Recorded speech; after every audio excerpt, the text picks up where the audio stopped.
candidate. But you cannot want a candidate and not come out to vote. You know? I don't want to go back to what I said the other day. Another big factor again is, I will keep repeating it. The two things that decided the election were the enemy of my enemy is my friend. The friend of my enemy is my enemy. At some point, it played out. No, you might have to unravel this, this your enemy, friend, enemy, and all of it, because the election is over. It's over, so we can talk about it. Yeah, so we can actually talk about it to an extent. We can break it down. To an extent. Let's look at branding and marketing. Right. Talk about brand association. The way we are right now, if you are a top celebrity, or let's just use you even as a politician. Let's say you're a politician. But in actual fact, I'm not. But then. Okay. So that people will understand that I am not.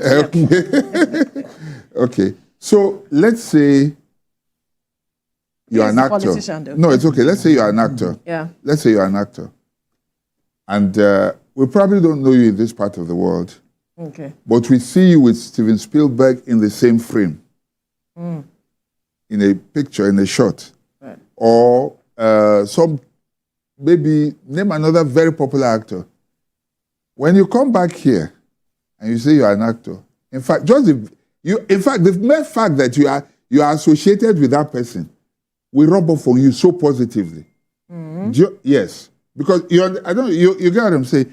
People will assume that, for you to even have been that close, you must be, you understand what I'm saying? You must be good enough. Even if they've not seen you. People take photo of anyhow. You can be in a place and I saw Steven Spielberg and I just took a picture. Well, whether or not. Okay, let's say you acted.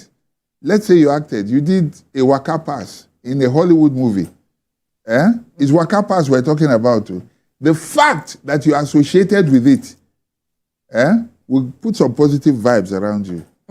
In the same way, if you are associated with something controversial, it will rub off on you. It's simple brand association. That could have affected, I think the current governor made needless enemies. It was totally unnecessary. Right. And he was the sponsor of the PDP candidate. So the PDP candidate on his own was a very good brand. But by brand association, a lot of baggages. Now, the enemy of the enemy I was talking about, a lot of people in PDP who should have been supporting him worked against him. I can begin to name them. Number one, the person who even helped the current the incumbent governor to get to that seat, whether he likes it or whether people want to accept it or not, Philip Shaibu. That was a major factor. It was a major factor. You lose him, the guy simply, you saw him in the APC governor-elect's house, talking to the media, right. Gloating over the victory. There's the legacy group in PDP who are in control of the local government and ward chairman of the party, not political, but of the party, still belong to that other group. That group, they had an agreement in the beginning. He never kept any of the agreement. He tried to grow his own people. That group within the party worked against the party. This one is not secretly, openly.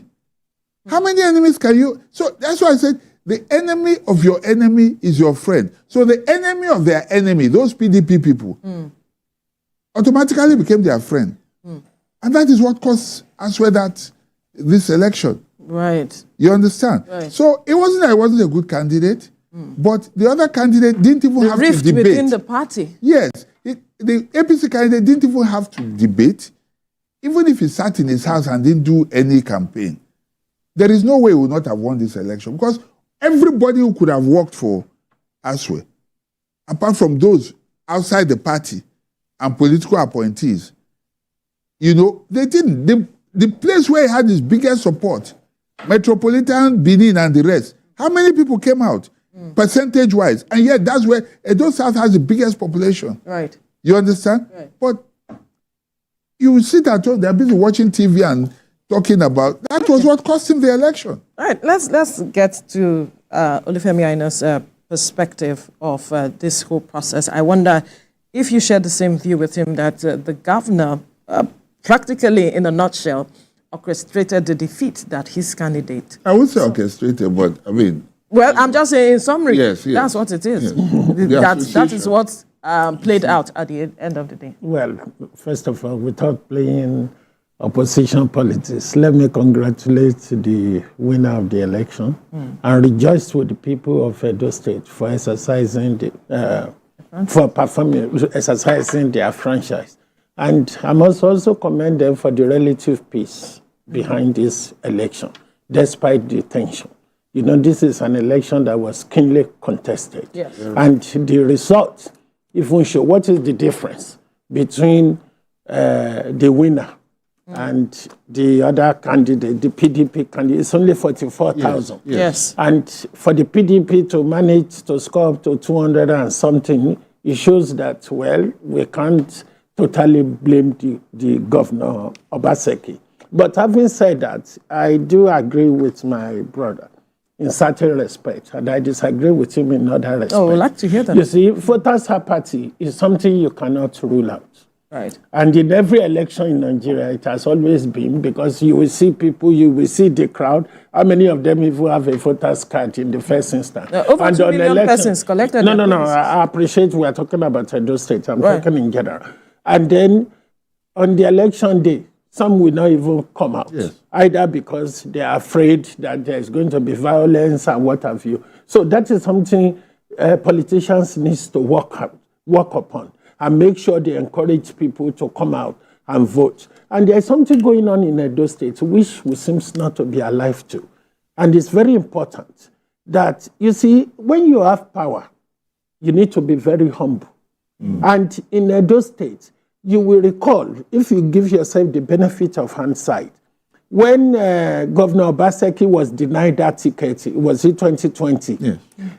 You know, he ran from APC to PDP, eventually got the They gave him cover with the umbrella from rain. Yes, and you will know that eventually the Edo people rally around him. Completely. And he won that election. Yes. Now, on getting that second term, he started using that power against Philip Shaib and what have you. That is a very significant factor as well. You see, this, when you are a governor of a state, it's an imperfect position. While you are pleasing this group, this other group, they are agitating for one thing or the other. The onus is on you to know that is where the leadership issue comes in. How to handle all these competing interests which you are dealing with. And you will be dealing with them on a daily basis. And also, a good general chooses his battle carefully. If you continue to fight all battle, at the end of the day, it's going to hurt you one way or the other. Now, look at this incident played. You have the Shaib factor, you have the legacy group factor, as he mentioned, which is very important also. Then you still have the governor and the Oba of Benin factor as well. You see, by the time you look at all this, this has an effect on the result we have here. But apart from other things, because at the end of the day, people are going to look at, look, are you doing the right thing? Because we can't say that Governor Obaseki hasn't performed. If he has not performed, I doubt whether he's going to get, the PDP will get 200 and something votes. So he might have, you know, done one or two things and they should be commended. But some of the rhetoric, you see, once you are in that position, your word becomes an egg. You have to be very careful what to say. Sometimes that is where this idea of silence being golden comes in. By the time you start saying, it's a do or die, it is this, you see, there are certain things you don't need to respond to as a politician, because people are going to criticize you. People are going to misinterpret your action. And if you are not careful, if you keep responding to all that, you will get bogged down and you will not face the real issue. And the real issue is that you want a successor. You want that election. You are not engaging in unnecessary power tussle. And that power tussle has played out now. And, you know, there's been scattergun allegations here and there. Okay. Just hold your thoughts. We need to quickly go on a break. When we return, we'll continue the conversation here. Stay with us. Thank you for staying with us. We're talking about the Edo governorship election, especially the outcome and the rhetorics that shaped the narrative and the outcome at the end of the day. We have in the studio with us Olufemi Aino, as well as Victor Ohai, gentlemen who have been monitored the process and are politicians in their own right and are speaking to the issues that may have, actually formed the outcome of the election. And Femi, you were speaking about the way the governor managed issues, yes, and how that could have also shaped the outcome of the election. Well, it's a learning curve. And there are a lot of other politicians that has a lot to learn from what happened here. Right. That, look, when you are contesting an election, when you have a candidate, you are really desperate and you want that candidate to win an election, it is very important for you to face the issues and leave the unnecessary distractions. Because, you see, if you are not careful, you will get bogged down dealing with all this. Look, I've told you here on one occasion that if you have a business to run, then you have these employees who can work as a team. They are fighting. You come to the office Monday, you are resolving issues. Tuesday, Wednesday, when will you are still address the yes. So when will you have time to run the business? So by Friday, you may have to call them and say, if the two of you can't work together, and we have to take a decision because I have a business to run. You see, this is the point. Because you're a politician, you want votes. You want to win an election. Absolutely. But if you are you are fighting all battles here and there, when will you have time to go to the people you mentioned, those local people? At the grassroots? They are the grassroots people. And those people don't go on social media. Mm-hmm. They just want to hear your voice. They want to hear from you. You need to go on the local radio and appeal to them and give them the opportunity to ask questions. But if you are fighting all the big lights here and there, it's going to hurt you on election day. And another thing about this election is this. People need to know in every contest, there's going to be a winner and there's going to be a loser. And if the loser has an opportunity to have a second bite of the cherry, what you do is to embrace that. All this, you see, I've seen a letter from the PDB chairman asking the INEC people that there should be a recount. Yeah. Now, you see, this is how the fatal crisis. If at the end of the day, the umpire has made an announcement that Sir Victor is the winner, that's the umpire decision. What you need to do at that point, you don't ask for a recount. If they do the recount and said, I'm the winner, don't you know that's going to generate another set of crisis? And if it's not well managed, things can get out of hand. So what you do at that point, either you get the lawyers in or you start collating the evidence. So that you can put a cast iron case. Because if you listen to all these complaints or allegations and scattergun allegations from the PDP, some of them, if you look at it, give yourself the benefit of hindsight, it may well be they have a point. But we are not going to judge that. Absolutely. We have an adversarial system of justice here. Come here, you say yours, I say mine, you stay there and you decide based on what you've heard from both sides. So what they should do now, let's forget it. And I must commend Governor Obaseki, at least despite he even appealed to people to remain calm and this and that. But he was also, castigated for going to the INEC office. Because two things he did wrongly, I must say. Now we're looking at it with the benefit of hindsight. Yeah. One, where he said this election is do or die. That could have contributed to apathy. If not for the presence of the security forces, a lot more people would not have come out. And again, for the fact that the vigilantes were disarmed and asked not, otherwise you would have seen bloodbath. But like you said, and to the credit of this election process in Edo, not one soul was lost, to the glory of God. This is good. You understand? But those, you see, just like you said, lessons to be learned. Politicians, otherwise say, this is do or that. You may be costing yourself votes. Because at the end of the day, people who are in the rural area, people come out more freely. They know each other. Yes. If anybody wants to foment trouble, we know his family house and all that. But in the big cities, people can come from anywhere and do whatever and disappear. The cities are very big. You can't do that in the villages. So the cities where they would have got most of their support from, there was a lot of apathy as a result of all these... rhetorics leading up to it. And then going to the INEC office, the embarrassment was just too much. It was not necessary. It showed a bit of maybe desperation and all that. Because as a governor, he could have kept his dignity intact. You know, going there, he didn't still succeed at what he wanted to go there for. And it was just walked out like, you know, it wasn't... It wasn't necessary. No, it wasn't necessary. But do you think that the party could have handled his case with Shuaibu in a better way? I don't know, but... now with the benefit of hindsight. You see, they say hindsight is 2020. You understand? The vision is 2020. It's perfect. Now, that could have been handled much, with the benefit of hindsight. Obviously, yes. They could have stepped in. The National Working Committee, or whatever the executives are called of PDP, could have stepped in.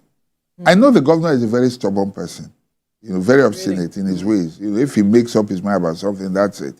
But they could have stepped in and not allowed what happened happen. Because he's the technocrat, the real politician on that ticket, Shuaibu. That's the real politician there. Shuaibu is a politician. And he has proven over time that he's electable. And he's been on that ticket. Even though being on that ticket, he went against his former Oga, Oshomole. Yes. You know, and so this time around, it cost him. I'm sure where he's sitting down now, if you ask him now, he will say to himself, if he could go back in time, he might do a few things differently. You know, with the legacy group, there were agreements when they went to Wike that time to settle and then for them to give him the umbrella. There were agreements, they were never kept. So many things. So all of those people, those grievances piled up. So every step of the way.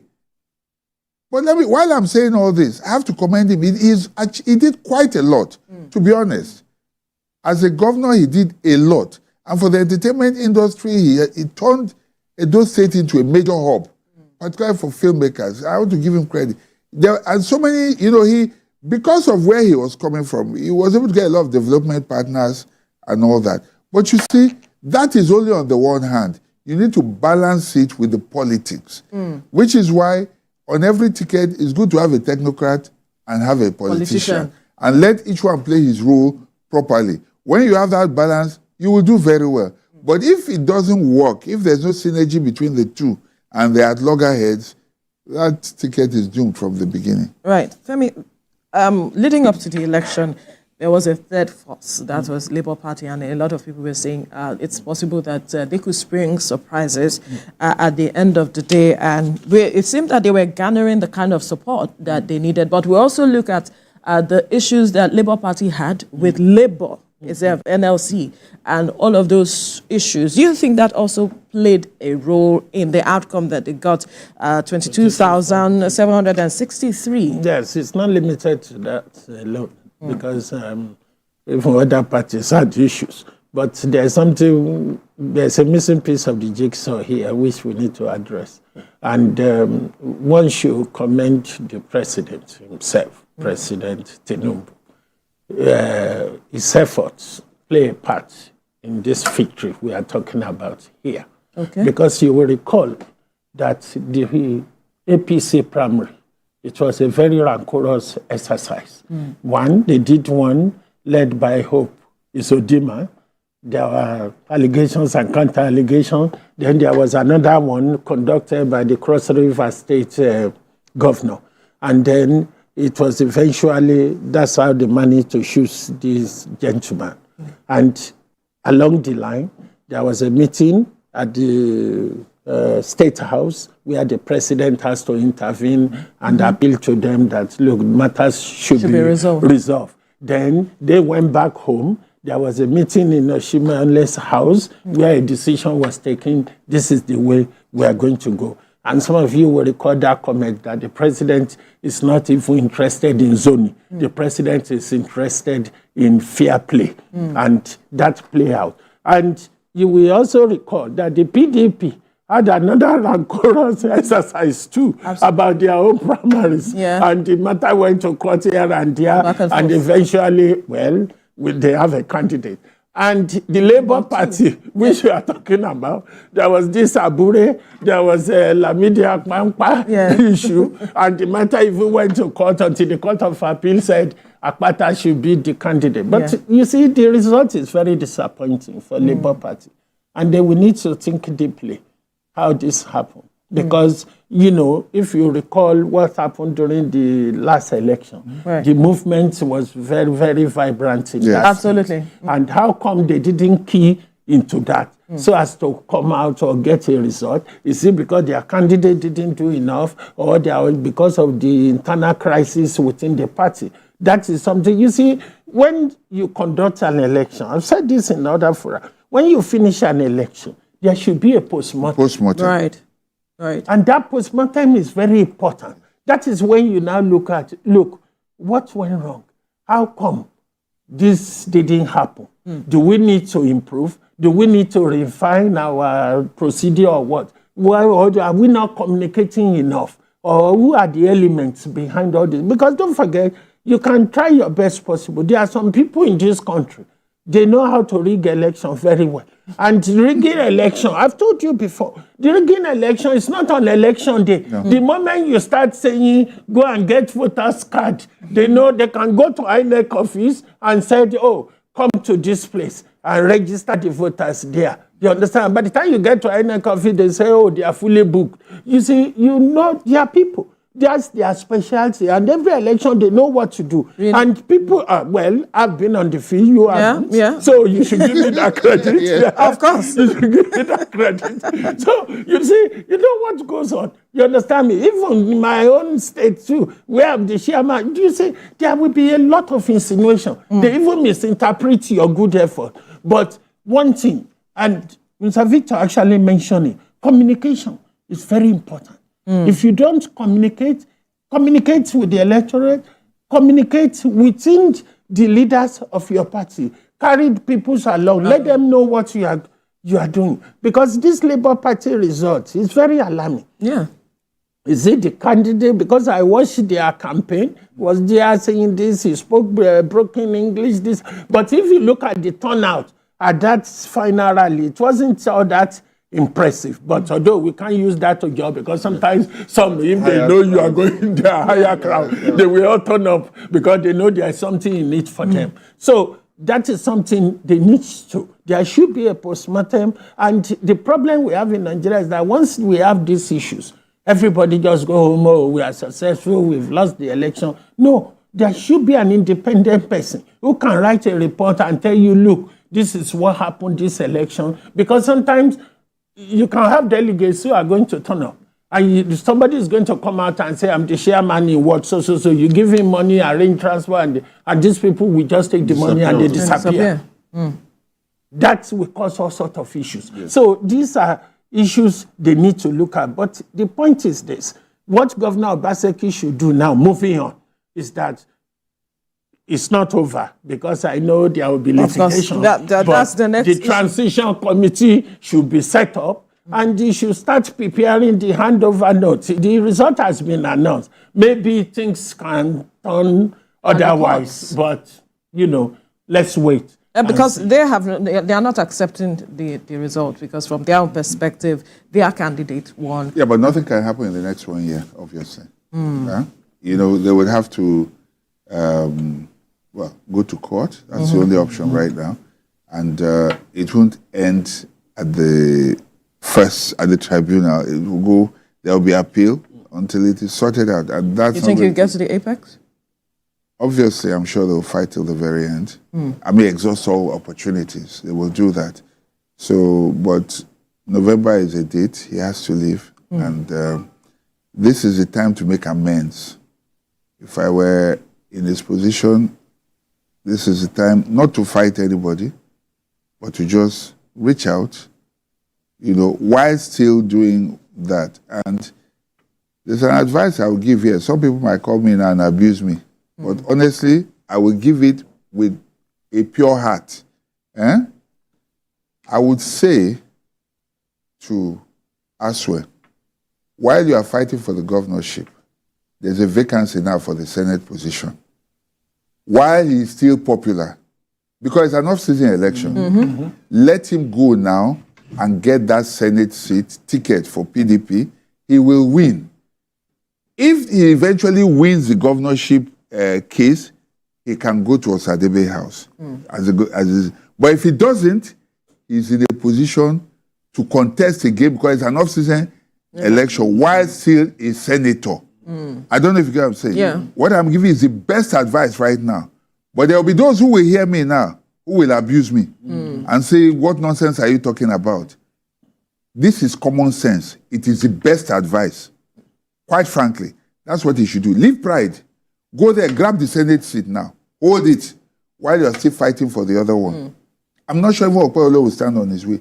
They will not. I'm sure they will just let him go. Grab it while you're still fighting for the other one. The same way Okpebholo was holding the Senate seat and he fought for the governorship and got it. Yeah.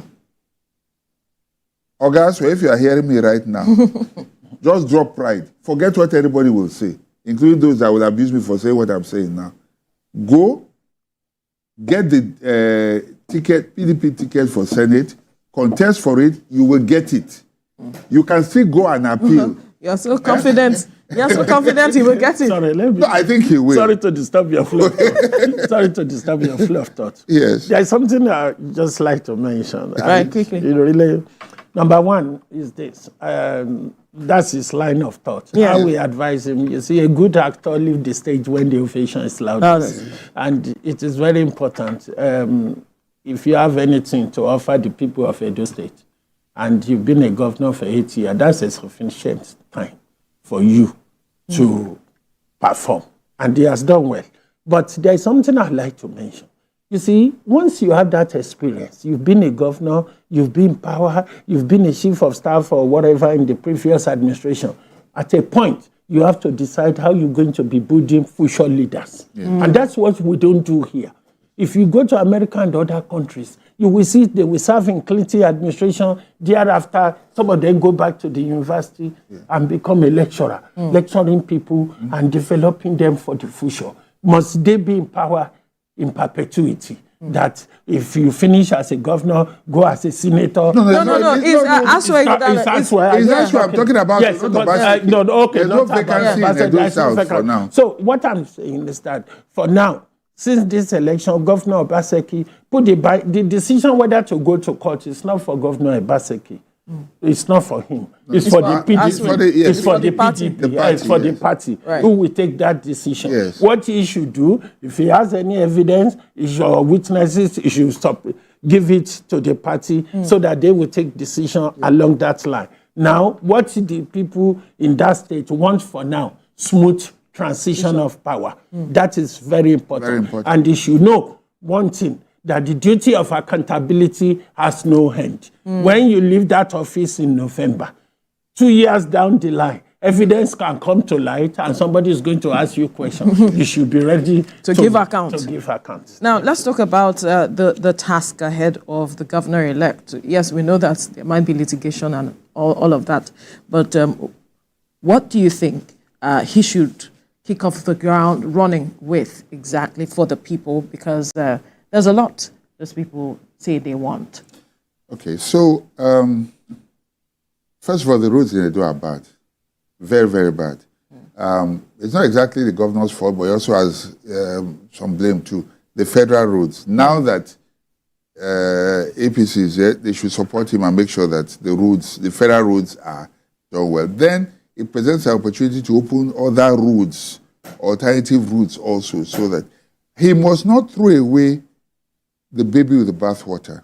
There will be those now who say, like they call Obaseki MOU government. You can't throw away some of the things he has done. He has done quite a lot. Some of those things, he should look at them carefully.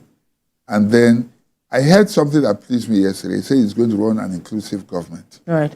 He said because about 8 parties came together, which means go out there, look for the best of Edo indigenes. It doesn't matter whether they're from PDP or wherever. It would help him. The job of a leader is not the same as that of, it's like an engineer and a technician. The technician may be doing the actual operational stuff. Right. The engineer is doing the thinking. Let him provide leadership, but get the very best of people who will man the various sectors, both from the diaspora, from within, and from around the country. I think that there are some of those so-called MOUs that the president has, the outgoing governor has entered into, that he should look at on their merit and implement and follow up. He should not leave any abandoned project. And I want to beg him, because I'm from the movie sector. What Obaseki has done there is excellent. Please, he should not throw it away. He should please consolidate on it and follow through on it. There is an airport that is supposed to have been built in Edo North. He should make sure that that airport, it can only open up the area. Right. You know, Benin Airport is in the center of town already, and that one will serve not only Edo, it will serve Kogi and some other states around there. He should follow up on that.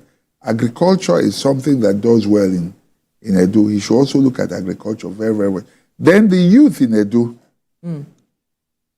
that's something the governor has also done. He's setting up an innovation hub and all that. He should build on it. Those guys, their head hot well, you know. If you don't direct it properly, you will see Yahoo. But these kids are very smart. Build on that tech innovation hub and tech hub, and make sure that if you can get a competitive advantage in that area, we should. These are things, these are low-hanging fruits that you can just tap on right now. Just build upon and take from there. You know, let him not come and listen to people who say, no, away with them, they are our enemies. No. Now the election is over. When he takes over, he's now father of everybody from Edo State. He should do more of listening, and I think he'll be a good listener, because he doesn't talk much. You know, he should embrace everybody. This is not the time to look at who did this or who did that. You know, try and see beyond the election what has happened, and then pick, even from the very best of his administration and ideas, the outgoing governor, and implement them. Right. From your perspective. Yes, well, it's very simple. The nature of modern day politics is that politicians make promises. Some of these promises are promises they can't fulfill in a million years. And at the end of the day, backbiting, telling pokes about each other, these are the nature of modern day politics. Now you will see them how do you compensate political loyalty? That's very important too. But we have to be very careful not to sacrifice merit, because we want to compensate political loyalty. And that is the problem. Because, and I listen to Mr. Victor and I agree with him, look for people who knows their onion that can help you to perform. And governors coming in, starting a new project, all of them are into this. Continuity is very important. There is nothing wrong if you decide and say, look, we are not going to start any new project, we are going to renovate the existing ones, and then we continue with that of the previous administration. You won't say they are totally bad. No. But when some of these governors come in, the next thing they will start their own and say, oh, this, and they abandon, they start criticizing unnecessarily. And that is not good.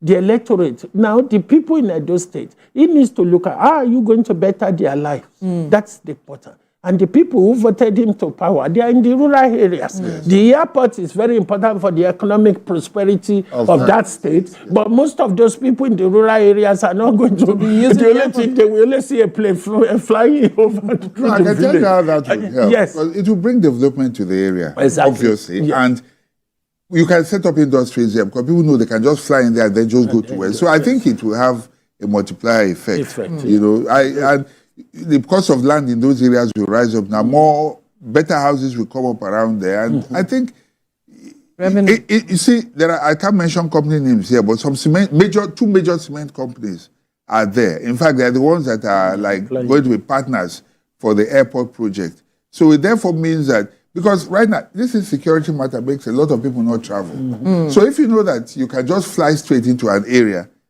you are more likely to go there more often, you know, and you can set up things there, you know. So, yes, the rural people may not be the ones who fly, but it has, yes, it will open up the area. Yes, and then we also need to be very careful of this rural-urban migration, because that's another issue which we have in Nigeria. Because you see, where I've been and where I come from, in those rural areas, you can have Tesco in London, but if you go to the village there is a Tesco branch there. People are not even moving to come to London. So you need to try and make sure that those basic amenities, okay, they are provided in that rural area so that people will stay in. Because if you don't deal with that rural urban migration, what will happen is that prices of properties, rent, and everything is going to go up because people are migrating, and some people are going to key into that and exploit the people. That's very important. And also, there's another thing is this. When you come to power, if you have anything which you know is very unpopular, you better take that decision now. If you leave it to the end, it's going to hurt you because you are still enjoying the people's goodwill. In this same country, some people said no more subsidy. At the initial stage, there was no hue and cry. Everybody said, look, yes, let's give them that opportunity, things will be better. And Nigerians are very impatient people. If you have something to do, and you must not also be a laid-back leader. If you sit in the office, these people will come and tell you stories. But if you go out on the field, maybe you will have a better understanding of what is going on. So if somebody comes to your office as the governor and said, oh, governor, we've managed to do this road, asphalt is there, blah, blah, blah, blah. Okay, by next week, I'm coming to see. When you get there, you might see that the story is very different because they will like to tell you what you like to hear. But if you go out yourself and you see, I want a working governor. And all these governors, you see, they spend, and you have a deputy. If they are calling, you see, sometimes I just wonder when they have time to sleep. Because today you can see them here in Lagos, and by tomorrow you will see them in Abuja, then they are in Edo State. Everywhere. So you see, what happened to the deputy? You must try as much as possible deputize by asking your deputy to carry out some of these assignments. And the deputies they should know they are deputy. Some of them can come up, will start having their own ambition now that they want to be. You see, that's what always causes rift among the governor and their deputy. Because some of the deputy cannot manage their own ambition and they are not ready to serve. And once they give them opportunity, they are using that opportunity to fight the governor and improve their own popularity. So these are the issues. There are lots in the menu. And I will ask the new governor that he should look at it critically before making a choice. Yes. That's a very interesting perspective, I must say. But let's go back to a matter, and that has to do with the turnout of voters. Over 2 million persons were said to have collected their PVCs. And at the end of the day, we do not have up to, we saw the number, it wasn't up to 800? No. It wasn't. 2-something. The rest are not even up to 50,000. No, maybe. So less than 500,000. Less than 500,000. So isn't that a major concern? Or maybe about 500,000. We know that it rained heavily that day, but we still saw some persons that defied the rains, to come out and, exercise their franchise. But then these are kind of pattern that we are seeing where a number of persons who collect their PVCs yet wouldn't turn out. What does he say to our process or of our processes? Well, as I said earlier, I hope this is a lesson. When is the election results don't, it doesn't go to the highest, to the loudest voice. I will keep repeating, this is all that matters. The threat of violence at the beginning didn't help matters. And then the rhetoric of some politicians, the governor was saying this is do or die. Is that the issue? That way. No, I'm coming to it. Let's be honest, Edo is prone to violence because you have thugs. There are political thugs. A lot of them were suppressed. And the police arrested some. Yes, they did. They were very preemptive and preventive, very proactive in the way they went about it. So that worked. And the president, it was heavily, the presence of security really, really helped. But that initial fear, of those threats could have contributed to it. There was more turnout percentage-wise in the rural areas than in the cities. And, voters' card has turned to ID card now for a lot of people. Excuse my use of the language. Okay. What politicians need to do, and this is what you say, like in the US, for instance, there are people who are, how do I put it now, they do a lot of door-to-door. Community mobilizers, grassroots mobilizers. We don't do it here. We just sit down and do fanciful jingles that people dance to or off TV. But you have to do that because when you talk to somebody, you want to say something? We have a lot of persons who talk about voter awareness, and the creation of voter awareness has been on since. It's on TV. And there were those who also go around doing that. Where you find more of that is in the rural area. I'm telling you, we need to learn about the community mobilizers in the rural areas. Those are the ones that are doing real politics. In those places, you see, women, you need to see women groups. You run a party. The women groups, you don't play with them. When they say they belong to a party, and you are a member of that party, you are one of them, you don't come, they can find you. They don't joke with it. They don't joke with it. Right. These women, they mobilize, they gather themselves, market women and all that. Quickly. That's how it should be. Right, quickly. How do we address this issue? Well, the best way, we need to educate people. We need to mobilize them. Because if you are not careful, even during the last election, I was a candidate. And the night before, if you see the crowd in my mother's house, you can't even manage them. But on election day, it was as if somebody brought a bus overnight and took all of them away. I didn't see them. And what happened up to today remain a mystery. Maybe, but then there are a lot of things that goes out there. Yeah. What can I say on national tele? You see people who come to you. There was one, they were even blaming me that they said I should come and have these bats in the river midnight. I didn't turn up. I said, what are you, if a crocodile attack me? What am I going to say? So we need to educate people. We need to mobilize them. And then, like organization, is it MAMSA they used to call them? They have a responsibility, but because of funds. So anyway, that's the way to go. Yes. Thank you. Orientation Agency. All right. We finally on the show, quickly, we went to the streets to ask Nigerians if your partner and your sibling were moved